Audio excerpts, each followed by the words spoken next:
Next important thing is chemical reaction involves in the aldehyde and ketones. अगर आप अपना syllabus देखें तो उसमें सबसे पहले लिखा हुआ है nucleophilic addition reaction. What is the meaning of nucleophile? उन सब्सटेंसेस को न्यूक्लियोफाइल कहा जाता है जो कि कैसे होते हैं, न्यूक्लियस लविंग होते हैं. और इनमें कौन सा चार्ज पाया जाता है, ये किस टाइप से इनको रिप्रेजेंट किया जाता है? इनको रिप्रेजेंट किया जाता है निगेटिव चार्जेस से या निगेटिव साइन से. सो हम पहला सबसे इंपॉर्टेंट जो पार्ट देखते हैं that is a nucleophilic addition reaction. ये हम दोनों के लिए कॉमन देखेंगे. देखिए जो कार्बोनिल ग्रुप्स होते हैं ऑफ एल्डिहाइड एंड कीटोन, देखिए मैंने कल की क्लास में आपको बताया था C डबल बॉन्ड O की जब हम बात करें तो जो कार्बन पॉजिटिव चार्ज होता है इसको हम क्या कहते हैं, that is behaves as electrophile, जिसको हम कहते हैं कार्बोकेटायन. और ऑक्सीजन जो होता है एक न्यूक्लियोफाइल की तरह बिहेव करता है जिसको हम क्या कहते हैं, न्यूक्लियोफिलिक ऑक्सीजन, है ना. कल की क्लास में हमने देख लिया था ये. क्यों? ऑक्सीजन की इलेक्ट्रोनेगेटिविटी ज़्यादा होती है, वो इन कार्बन और ऑक्सीजन के बीच बनने वाले पाई बॉन्ड में से एक जो दोनों के एक एक इलेक्ट्रॉन उसको अपनी तरफ खींच लेता है और कैसा हो जाता है, कंप्लीट नेगेटिवली चार्ज होता है. और कार्बन कैसा हो जाता है, कंप्लीट पॉजिटिवली चार्ज. बट जब इनको दोनों को इस तरीके से रिप्रेजेंट किया जाता है तो इनको डेल पॉजिटिव और डेल नेगेटिव के साइन के रूप में दिखाया जाता है. देखिए यहाँ पे ऊपर में दिख भी रहा है कार्बन और ऑक्सीजन के बीच में जो डबल बॉन्ड बना है उसमें से ये जो इलेक्ट्रॉन है ऑक्सीजन अपनी तरफ खींच रहा है, जिसकी वजह से ये कंप्लीट पॉजिटिव और कंप्लीट नेगेटिव हो जा रहा है. इसको और किस तरीके से रिप्रेजेंट किया जा सकता है, डेल पॉजिटिव और डेल नेगेटिव के रूप में. हम कहते हैं जो कार्बोनिल ग्रुप होता है of aldehyde and ketone are highly polar. यही बिहेवियर उसका पोलैरिटी को दिखा रहा है. It may be written as this type. अब देखिए, अब हम क्या देख रहे हैं कि कार्बन और ऑक्सीजन के बीच में जो ये पॉजिटिव और नेगेटिव चार्ज हैं इनको हम किस तरीके से रिप्रेजेंट करते हैं. ये ऑक्सीजन नेगेटिवली चार्ज पार्टिकल है, इसलिए इसको हम कहते हैं nucleophilic oxygen react with the acid and electrophiles, है ना. जो नेगेटिवली चार्ज पार्टिकल है वो किससे रिएक्शन करेंगे, पॉजिटिव चार्ज से. और जो इलेक्ट्रोफिलिक कार्बन होता है रिएक्ट्स विद द बेस. इस चीज़ को बहुत ध्यान से रखिएगा. ऑक्सीजन जो है वो एसिड के साथ रिएक्शन करेगा और इलेक्ट्रोफाइल के साथ रिएक्शन करेगा. ठीक उसके अपोजिट जो कार्बन पॉजिटिव चार्ज है that is behaves as electrophile. ये किसकी तरह बिहेव करेगा, ये किसके जैसा रिएक्शन करेगा, ये रिएक्शन करेगा बेस के साथ में और न्यूक्लियोफाइल्स के साथ में रिएक्शन करेगा. तो कुछ पॉइंट्स हैं जिनको आपको याद रखना चाहिए. पहला, aldehyde and ketones are undergoes nucleophilic addition reaction by the following mechanism. ठीक है, कौन से मैकेनिज्म के थ्रू ये एडिशन रिएक्शन देता है ये हमको जानना बहुत ज़रूरी है. तो देखिए सबसे पहला पार्ट क्या होता है, जो न्यूक्लियोफाइल होता है जो कि कैसा होता है, नेगेटिवली चार्ज, वो इस कार्बन पॉजिटिव चार्ज पर अटैक करता है. ये ऑक्सीजन जो है इन दोनों के बीच में जो पाई बॉन्ड बना है इसका एक इलेक्ट्रॉन अपनी तरफ पूरी तरह से खींच लेता है. और ये न्यूक्लियोफाइल किसके साथ अटैच हो जाता है, इस कार्बन के साथ में. देखिए रिएक्शन अभी पूरा नहीं हुआ है, ये दो बॉन्ड्स भी अभी पूरी तरह से ब्रेक नहीं हुए हैं. इसको मैंने क्या दिया है, डैश लाइन से दिखाया जो कि कार्बन के पीछे की तरफ है. एक और यहाँ रिएक्शन हुआ और ये न्यूक्लियोफाइल आके अटैच हो गया. ये ऑक्सीजन कैसा हो गया हमारा, कंप्लीटली निगेटिवली चार्ज हो गया है. Now in the second step क्या होता है, जो हाइड्रोजन आयन होता है जो कि हमको एसिड या दूसरे सब्सटेंस के साथ से हमको मिलता है, ये ऑक्सीजन इस हाइड्रोजन के साथ में या एसिड के साथ में रिएक्शन करता है और इसे अपनी तरफ में अटैच कर लेता है और हमको क्या मिल जाता है, एडिशन प्रोडक्ट मिल जाता है. देखिए कार्बन के साथ में न्यूक्लियोफाइल अटैच हो गया, इस ऑक्सीजन के साथ में एसिड का हाइड्रोजन अटैच हो गया. ठीक है, now the next step is जो nucleophilic addition reaction of carbonyl compound में be catalyse by the acid और बेस. यही चीज़ मैंने आपको बताई. ये हाइड्रोजन कहाँ से आया हमारे पास में, एसिड के साथ में रिएक्शन किया इसमें, जो कि हमने पहले ही बता दिया था आपको.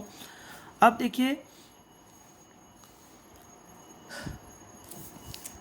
अब नेक्स्ट हमको क्या देखना है कि ये जो generally ketones are less reactive than the aldehyde in the nucleophilic addition reaction. और जो एल्डिहाइड्स होते हैं वो ज़्यादा रिएक्टिव होते हैं एसिड के साथ में या न्यूक्लियोफिलिक एडिशन के लिए, बट जो कीटोन्स होते हैं वो बहुत ज़्यादा रिएक्टिव नहीं होते हैं न्यूक्लियोफिलिक एडिशन रिएक्शन के लिए. ठीक है, now the next one is the reaction involving alkyl groups. अब ये पूरा जो एडिशन रिएक्शन होता है वो जो पूरा एडिशन रिएक्शन होता है वो दो टाइप पे बिहेव करता है.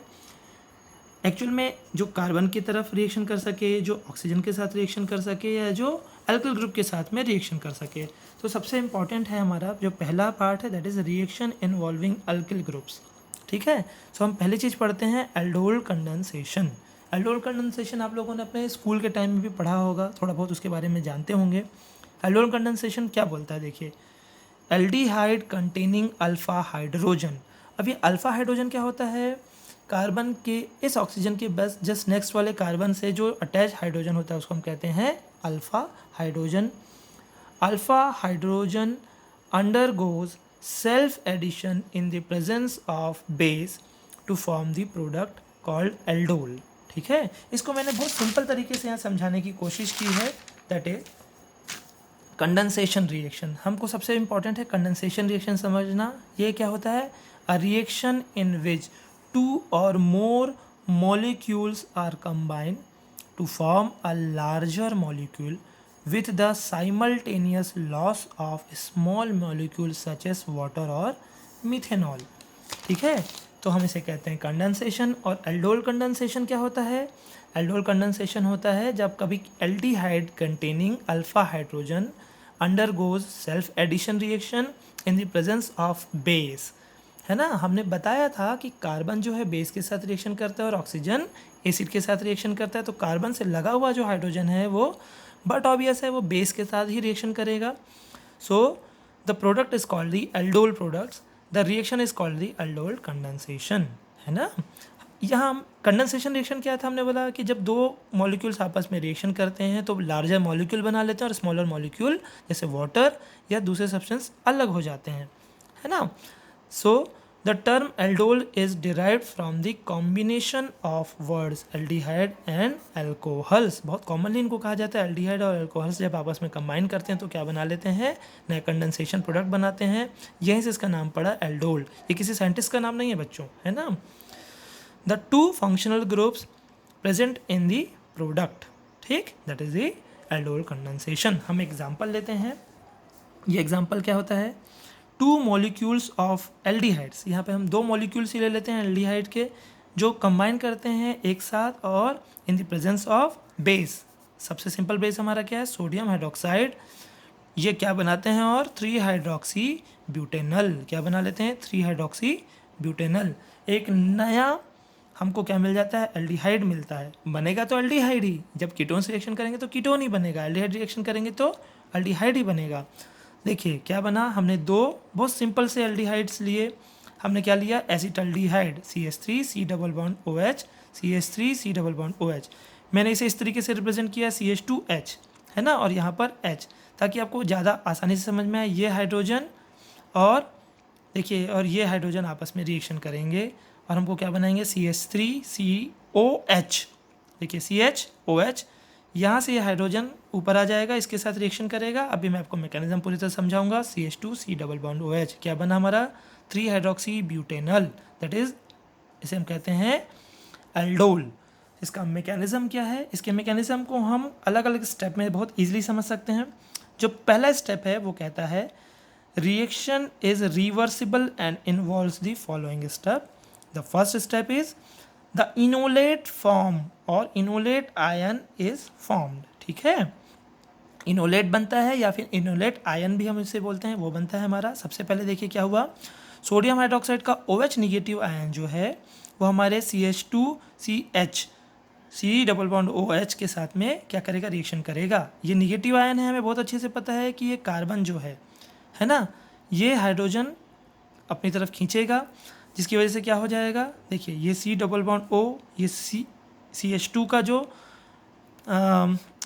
जो ये कार्बन है ये इस हाइड्रोजन को अपनी तरफ खींचना चालू करेगा। ठीक, और ये OH है वो इस हाइड्रोजन को अपनी तरफ खींच लेगा, इस हाइड्रोजन के साथ रिएक्शन करेगा और क्या बनाएगा, देखिए यहाँ पे वाटर बनाएगा, जिसकी वजह से ये एक नया इनोलेट आयन बनेगा जो कि कैसा होगा, एक न्यूक्लियोफाइल की तरह बिहेव करेगा। C, इसके पास क्या हुआ, देखिए इन दोनों का एक बॉन्ड टूट गया। टूटने की वजह से इस कार्बन पे क्या आ जाएगा, 2 इलेक्ट्रॉन्स आ जाएंगे, जिसकी वजह से ये कार्बन कैसा बिहेव करेगा, निगेटिवली चार्ज की तरह बिहेव करेगा। इसलिए हम कैसे, ये कैसा हो जाएगा, न्यूक्लियोफाइल, इसे हम कहते हैं इनोलेट आयन, और H2O बाहर निकल जाएगा। सेकेंड स्टेप में क्या होगा, ये इनोलेट आयन जो होगा वो देखिए ये दूसरा जो एल्डिहाइड है ना, ये क्या है, एसिटल्डिहाइड, ये क्या होगा, इस एसिटाल्डिहाइड के, ये कार्बन कैसा है एसिटाल्डिहाइड का, सी डबल बॉन्ड ओ वाला, ये पार्शियल पॉजिटिव और ये कैसा है पार्शियल नेगेटिव। क्यों? क्योंकि ऑक्सीजन की इलेक्ट्रोनेगेटिविटी ज़्यादा है और ये इस कार्बन के बीच में, इस कार्बन और ऑक्सीजन के बीच में बनने वाले पाई बॉन्ड को अपनी तरफ खींच लेगा, जिसकी वजह से एक इलेक्ट्रॉन अपनी तरफ खींचेगा और कैसा हो जाएगा, फुली नेगेटिवली चार्ज। तो ये कार्बन जो कि नेगेटिव चार्ज था, इस कार्बन जो कि पॉजिटिव चार्ज है इस पर अटैक करेगा, जिसकी वजह से हमको क्या मिलेगा, एक नया एडिशन प्रोडक्ट मिलेगा जिसे हम कहते हैं, देखिए ये CH है ना, और ये कंप्लीट नेगेटिव चार्ज हो गया, ये CH2 C double bond OH, किसके साथ रिएक्शन किया इसने, CH2 देखिए है ना, और C डबल बॉन्ड OH, और ये एक इलेक्ट्रॉन इसकी तरफ जाने की वजह से ये कैसा हो जाएगा, निगेटिवली चार्ज हो जाएगा। अब क्या होगा, इंटरनल चेंजेस आएंगे, the negative oxygen in the product, negative oxygen in the product accept a proton from the water, इस वाटर से एक प्रोटॉन को अपनी तरफ खींच लेगा, देखिए ये वाटर है ना, इस वाटर से अपनी तरफ एक इलेक्ट्रॉन को, मतलब इस प्रोटॉन को, ये हाइड्रोजन आयन को अपनी तरफ खींचेगा और क्या हो जाएगा, एक नया प्रोडक्ट बन जाएगा हमको, CH COH CH3 CH2 C double bond OH, और OH नेगेटिव आयन बाहर निकल जाएगा। इस तरीके से हमको क्या बना, फाइनल प्रोडक्ट हमारा देखिए यहाँ पे दिख रहा है, दैट इज 3 हाइड्रोक्सी ब्यूटेनल बन गया हमारा फाइनल प्रोडक्ट। ठीक है, ये OH नेगेटिव आयन जो है वो वापस कैटलिस्ट की तरह बिहेव कर रहा था, सोडियम हाइड्रोक्साइड से मिला था, ये वापस अपना सोडियम हाइड्रोक्साइड बना लेगा। ठीक है, इस जो हमारा एल्डोल कंडेंसेशन अभी हम लोगों ने मैकेनिज्म देखा, उसमें कुछ इंपॉर्टेंट पार्ट्स हैं जिनको हमको याद रखना चाहिए, जैसा the product in all aldol condensation has several common structural characteristic। ठीक, so first point क्या है, the product is larger molecule that contains a newly formed carbon-carbon bond। The newly formed carbon-carbon bond occurs between the alpha carbon of the one aldehyde molecule and the what was originally the carbonyl carbon of the second aldehyde molecule, मतलब जो कि ये जो नया carbon carbon bond बना है ये किसके साथ रिएक्शन किया, ये अल्फ़ा, देखिए इस कार्बन के बाद वाला जो कार्बन है, देखिए किसके किसके बीच में बॉन्ड बना, इस कार्बन और इस कार्बन के बीच में बॉन्ड बना हमारा नया, और ये देखिए इस कार्बन के बाद वाला क्या है, ये कार्बन है, इससे जुड़ा हुआ हाइड्रोजन के साथ ही रिएक्शन हुआ, इसके लिए हम कहते हैं इसे अल्फ़ा हाइड्रोजन, ठीक, के साथ ही ये रिएक्शन हो सकता है। सो दैट इज़ बच्चों, आज की क्लास में हमने क्या देखा, सबसे इम्पोर्टेंट हमने देखा केमिकल रिएक्शन, जो कि केमिकल रिएक्शन में हमने क्या देखा कि कार्बोनिल कार्बन जो होते हैं वो कैसे होते हैं, इलेक्ट्रोफाइल होते हैं, और कार्बोनिल ऑक्सीजन जो होते हैं न्यूक्लियोफिलिक की तरह रिएक्शन करते हैं। एल्डोल कंडेंसेशन क्या होता है, एल्डोल कंडेंसेशन में हम जब दो अल्डिहाइड्स को रिएक्शन कराते हैं तो हमारा एक नया अल्डिहाइड बनता है, इस जो कि कैसा होता है, एक लार्जर मॉलिक्यूल होता है, और जो बाहर निकलता है सब्सटेंस वो क्या होता है, ज़्यादातर वाटर होता है। इस रिएक्शन का हमने मैकेनिज्म देखा। सबसे पहले जब सोडियम हाइड्रोक्साइड का हाइड्रोक्साइड कार्बन इस कार्बन के पास में अटैक करेगा तो ये इस हाइड्रोजन को अपने साथ बाहर निकाल लेगा और वाटर बना लेगा, जिसकी वजह से ये कार्बन कैसा हो जाएगा, निगेटिवली चार्ज, जिसको हमने कहा इनोलेट आयन। ये एक न्यूक्लियोफाइल की तरह बिहेव करेगा, जो कि इस कार्बन जो सेकेंड आपका अल्डिहाइड है उसके साथ में उसको एक तरफ अटैक करेगा, एक नया कार्बन कार्बन बॉन्ड बना लेगा। ये ऑक्सीजन कैसा हो जाएगा, निगेटिवली चार्ज, जो कि वाटर के हाइड्रोजन को अपनी तरफ खींच लेगा और बना लेगा OH, और हमको क्या मिल जाएगा, फाइनल प्रोडक्ट हमारा 3 hydroxy butanal. Okay, thank you. Next class में हम देखेंगे एल्डोल कंडेंसेशन के नेक्स्ट पार्ट, जिसको हम कहते हैं मिक्स्ड एल्डोल कंडेंसेशन और क्रॉस्ड एल्डोल कंडेंसेशन। ओके।